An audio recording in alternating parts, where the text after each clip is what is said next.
to Egyptian pharaohs. Like maybe there's this part of the human experience that longs to be remembered and to make an impact.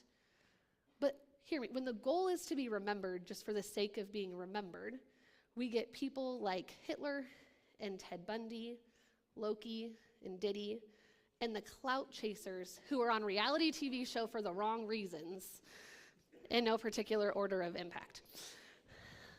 I get really angsty when people are on TV for the wrong reasons. That's fine. But it's where this drive to be influential or memorable leads people to make all sorts of crazy decisions. Like that's what happens. But compare them for a second to people like Mother Teresa or Billy Graham. Oh, they're all up there. Okay. Billy Graham, Rosa Parks, or even Elise Myers. I don't know. I love Elise. And these were people who were trying to be fruitful and helpful in their little corners of the world. And sometimes it feels like these stories are much rarer, or we don't hear about them as often. But their stories and their impact goes much deeper. Because the impact of simple faithfulness in your little corner of the world is much more immense. And there was a previous president here at Central who said it this way: young people, if you want to be truly great, find some small but worthy cause and give your life to it. And this was actually like my screensaver when I worked here for years, because I just couldn't get over these phrases of some small but worthy cause and give your life to it. Like that has been my prayer for a really long time. But okay, let's get back to our story. Is that this family keeps on growing, and in every generation is actually seen making the world a better place. So they're seen being a blessing, and they're helping people and remembering God. So from the people of Abraham and Isaac and Jacob and all of his kids are seen doing their best. And they're also seen making some pretty sketchy choices, if we're honest, like pretending your wife is your sister so you don't get killed multiple times. Your mom helping you gaslight your dad to ruin your brother's life. I don't really recommend it. Having an obvious favorite wife and kids, which if you're gonna get married, like don't do that. Like don't have more than one, it's sketchy. But also, don't have a favorite one. Like, that's setting everybody up for failure, y'all. Also, selling your sibling into slavery, then that sibling pretending to enslave your other siblings in this, like, weird revenge and reconciliation plot. Like, that's a weird vibe. And then also kind of actually enslaving the entire kingdom of Egypt. Like, we don't always talk about these stories, and maybe we should. Because you see, in all of these stories, we see God working with our complicated decisions, sometimes in spite of them. And they highlight how God just keeps coming near to his people. And anyone who thinks their family is the most messed up or the most crazy, like truly, read more of Genesis. Like, this stuff's insane. Or even just the Old Testament, because it is filled with saltiness and spiciness and like general soap opera level of chaos throughout it. But can I tell you one of my favorite promises that God gives Abraham? And it's kind of one of the weird ones, because God goes on to say, hey, just so you know, long after you're dead, so like you don't got to worry about it, but like your descendants, like they're going to be enslaved and oppressed in a foreign land, but don't freak out. One, you're dead. Two, but like don't freak out, because I'm going to show up. Like I'm going to intercede and I'm going to judge them, and they're going to come out of even slavery blessed. And you know what? It happens. Years later, the family moves to Egypt to escape a famine. And honestly, like it was really great for them at first. Like they were doing good in Egypt. But they grew really fast in their numbers and their influence. And that scares people.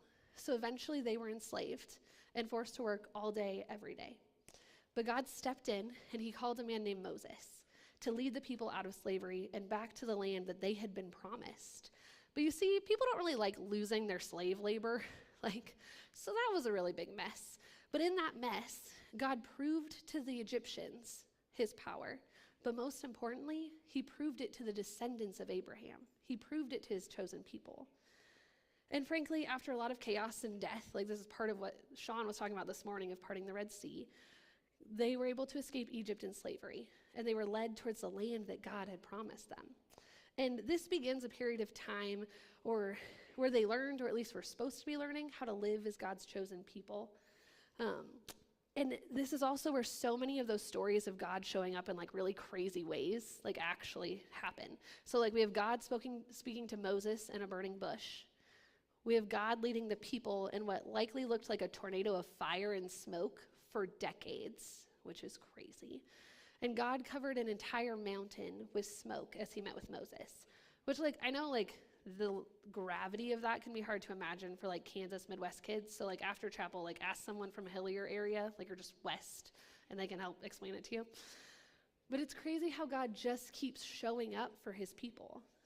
And this is where they also were given what is commonly referred to as the law, which I know people are wait, the law, Leviticus, but here's the deal. Imagine the chaos if the entire state of Kansas all of a sudden woke up next week and were refugees drinking water from rocks and eating mysterious birds in North Dakota.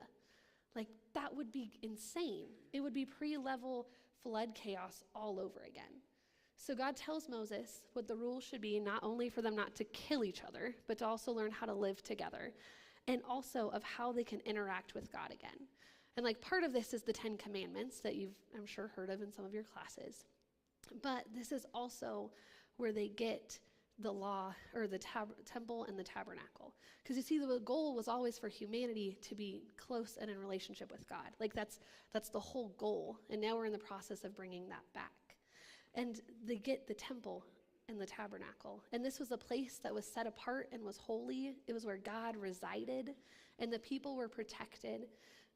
And the people were protected by this giant, nearly foot-wide curtain in the middle of it, because God's greatness was too much for people to deal with without a mediator. And that they were supposed to have their main concern was supposed to be to love God and love people. But these people were fresh out of slavery. They were fresh off that boat. So imagine if you had any sort of discretionary time or money for the first time in your lives. And as we can probably imagine, it was chaos for a really long time. But eventually they get to the point where they move and settle into the land God had promised them. And they were out here again making good and bad choices. And this is the time of the judges. They are led by not a king or an elected ruler, but are being led by a series of people. And this is the era where we see the stories of Deborah and Gideon and Samson, who crazy things happen in their stories. And they were people who God anointed to lead the people in times of conflict and war or disagreement. And God would give them wisdom and guidance on how to best bring success and health for the people. But then the people cry out to God and they say, we want to have a king just like everybody else. Because you see, a king was a symbol of protection and security. And sometimes maybe it feels easier to trust a system that we can see or overthrow than to trust a God whose character we have to rely on, even though we can't see him, even when he doesn't feel all that near at the time. And maybe it's easier to trust a political party or a government or a social media algorithm or a coach or a teacher than it is to trust a God that we can't see, we can't feel. And so God said, okay, fine. Here is this big, strong, beefy guy named Saul. And he was confident. He was the natural choice people would make. He's the guy you're going to elect for the thing.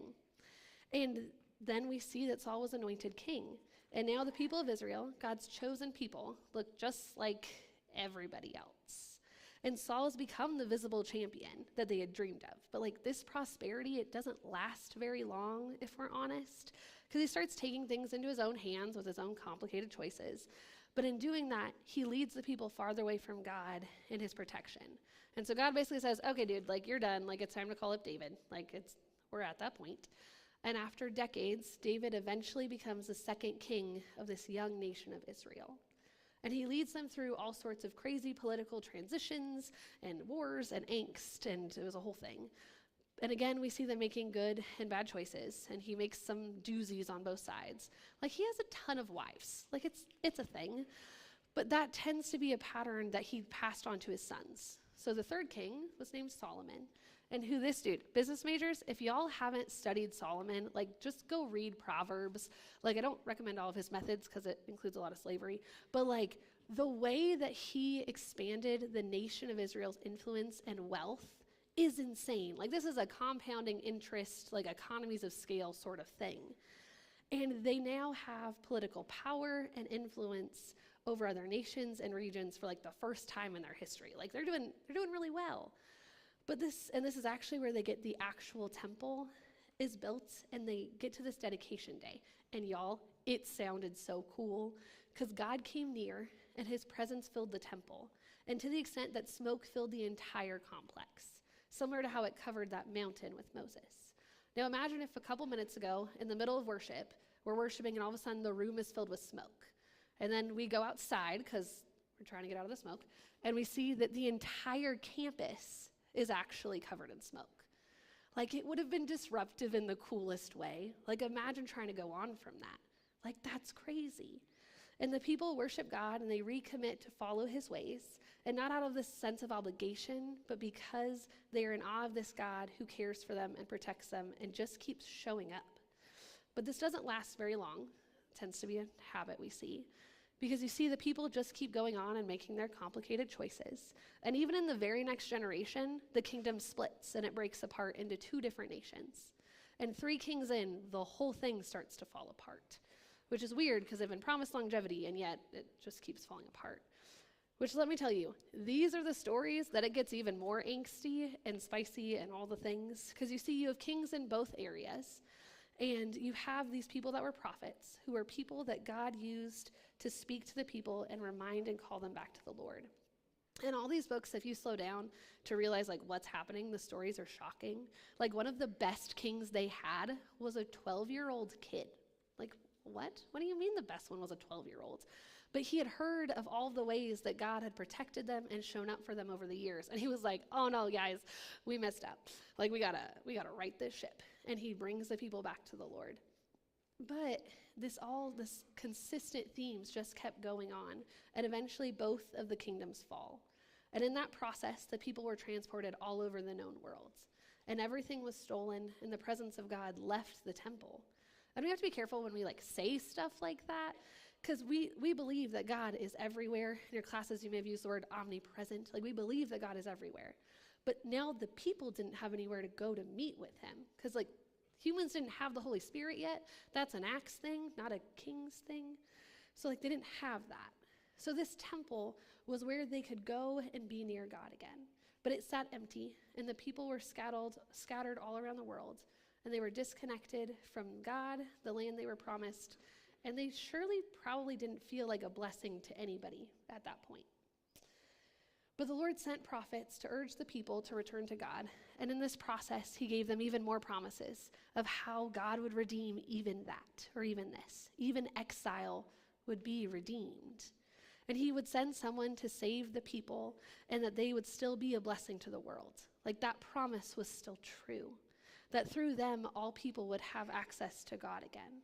And over time, God gave the people favor in these foreign lands, and groups returned to Israel. And eventually we see them get to the point where the temple is rebuilt, and they go to dedicate it, and this heartbreaking thing happens. Because you see, God's presence didn't return this time.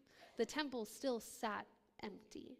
And they are a people back in the land, but they are still being ruled by a foreign oppressive nation in a temple that is sitting empty. But they continued their sacrifices because that's what they could do that, because they were trusting that the promises of God to be a blessing to the world would still happen. Not knowing how, but trusting that the God who brought them out of slavery in a foreign land could surely get them out of similar oppression in the land that he promised them. And this is where Jesus enters the story, my friends. Because for a people who are waiting for God to make a way, for the people to know him again. And little did they know it would look like Jesus. Because, see, this is the man who consistently turned expectations upside down, ticked off religious leaders, the very people who had been praying for this person or this one to return. And they were looking for him for generations. Because you see, he reiterated this theme seen throughout the Old Testament, that God cares more about the heart and intentions of people than how religious they look or how godly they look. That their love of God and love for others was the chief thing. That was the thing they were called to.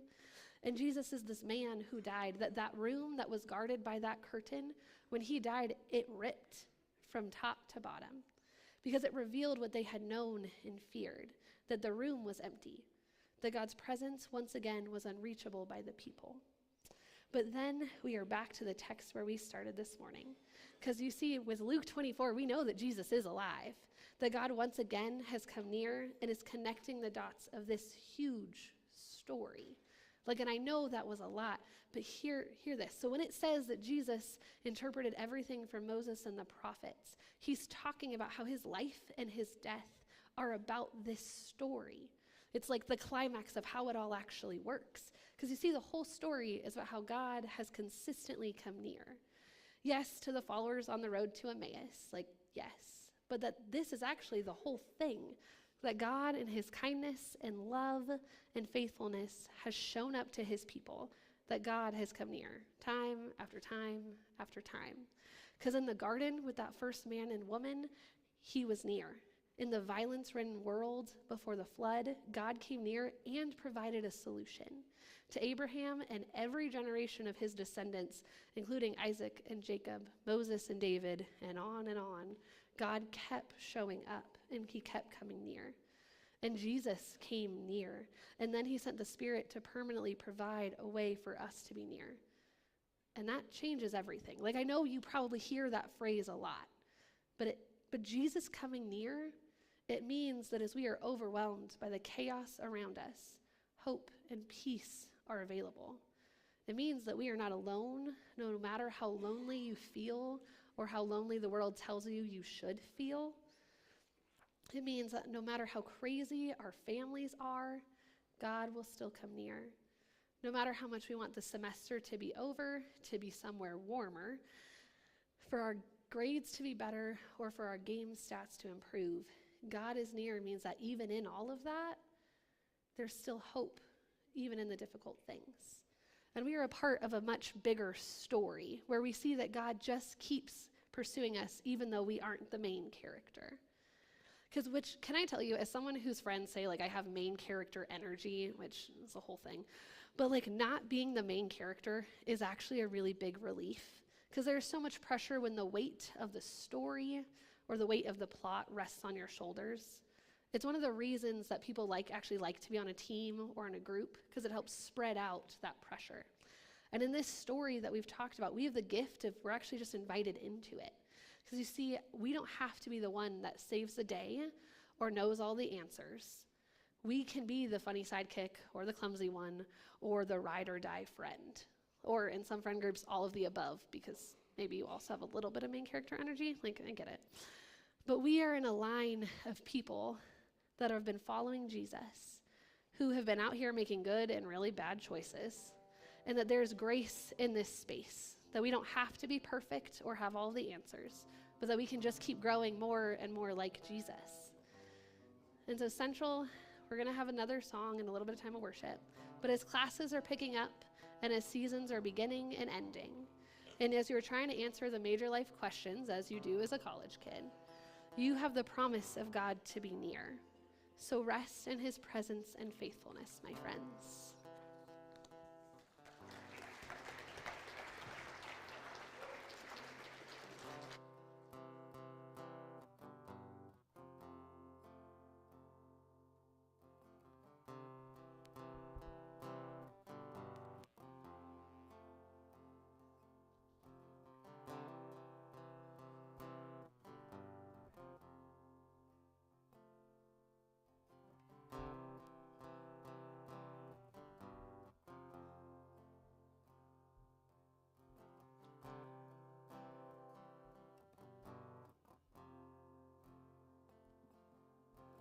Come, you weary heart, now to Jesus.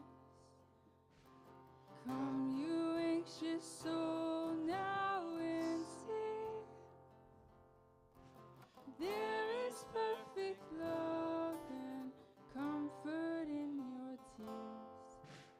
Rest here in his wondrous peace. Oh, the goodness of Jesus, satisfied, he is all that I need.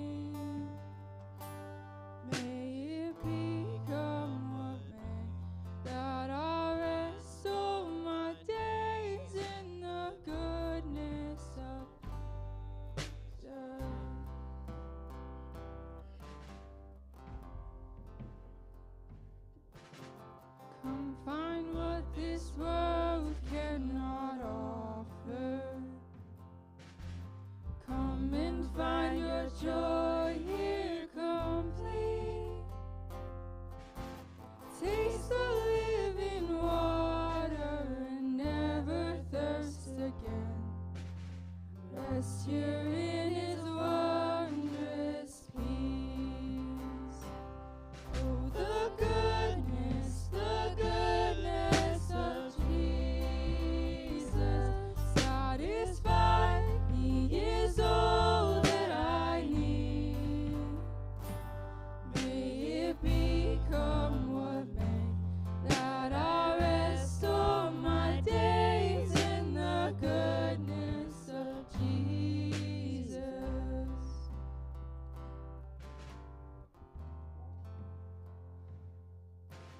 Come and find your hope now in Jesus. He is all He said He would be. Grace is overflowing from the Savior's heart. Rest here in His wondrous peace. Oh, the goodness of Jesus. Satisfied, He is all that I need. May it become what may, that I rest all my days in the goodness of Jesus. Oh, the goodness of Jesus. Satisfied, He is all that I need. May it become what may, that I rest all my days in the goodness of Jesus.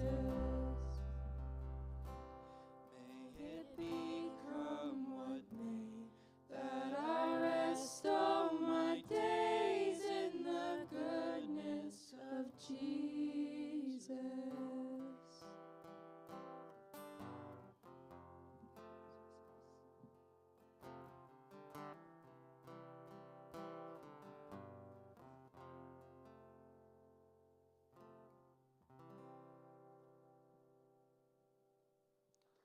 You all are dismissed. Thank you.